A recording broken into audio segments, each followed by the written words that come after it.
انتشار تصاویری از نصب سامانه‌های پرتاب بمب‌های JDAM یا هوشمند در روزهای 10 و 11 جنگ در پایگاه سلطنتی فرفورد در جنوب غرب بریتانیا که پایگاه بمب‌افکن‌های آمریکایی به شمار می‌رود مورد توجه قرار گرفت. بمب‌افکن‌های بیواندی در بازگشت از عملیات در ایران سامانه‌های پرتاب بمب‌های هوشمندی را نصب کردند که احتمالاً خبر از انجام موج جدیدی از حملات هوایی در ایران می‌دهد.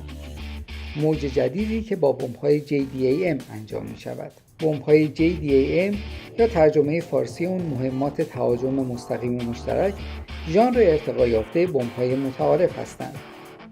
برخلاف بمب‌های متعارف که پس از رها شدن خلبان و افسرهای پرواز هیچ تسلط و کنترلی بر آنها ندارند، بمب‌های JDAM با استفاده از سامانه‌های الکترونیک، موقعیت‌یاب GPS، موقعیت‌یاب گرانشی INS در کنار دیگر سامانه‌ها چون مادون سرخ و لیزر تا زمان اصابت به هدف قابل هدایت از سوی خدمه پرواز بمب افکن و یا حتی شبکه عملیاتی هستند.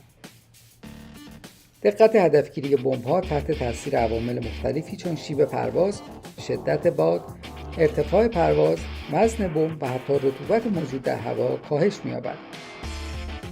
در خلال جنگ آمریکا با عراق موسوم به عملیات طوفان صحرا، نیروی هوایی ایالات متحده با شکایت‌های متعددی از کاهش دقت بمباران‌ها مواجه شد. از همانجا کلید بهینه‌سازی بمب‌ها خورده شد و تهیه کیت‌هایی برای افزایش دقت بمب‌ها شروع شد. این روند نهایتاً منجر به تهیه کیت‌های JDAM شد. کیت‌های JDAM به لحاظ وجود سیستم رانشی و دیگر تجهیزات به وزن بمب می‌افزایند، اما باعث عملکرد دقت بمب‌ها تا ضریب 5 متر شدند.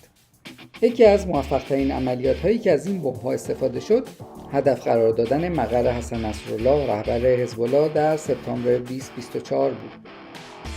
بمب‌های JDAM علاوه بر دقت در هدفگیری، چند مزیت عمده دیگر نیز دارند که باید از ایجاد تمرکز بیشتر برای خلبان تا بعد از هدفگیری دیگر نگران اصابت بمب نباشد. شلیک و ترک محل یا فایر اند فورگت به خلبان این مزیت را می‌دهد تا به سرعت منطقه عملیاتی را تخلیه کنند. پیشتر خلبان‌ها میبایست در موقعیت خاص و زاویه درست بمب‌ها را رها می‌کردند، در حالی که با استفاده از بمب‌های JDAM شرایط شلیک دیگر نقشی کلیدی به حساب نمی‌آید. بمب‌ها رها می‌شوند اما با دقت بیشتری به اهدافشون اصابت می‌کنند. اگر به موضوعات فناوری نظامی و تحولات راهبردی علاقه دارید، این کانال رو دنبال کنین و نظرتون رو درباره نقش سامانه‌های خودمختار در آینده نبردهای نظامی با ما در میون بگذارید.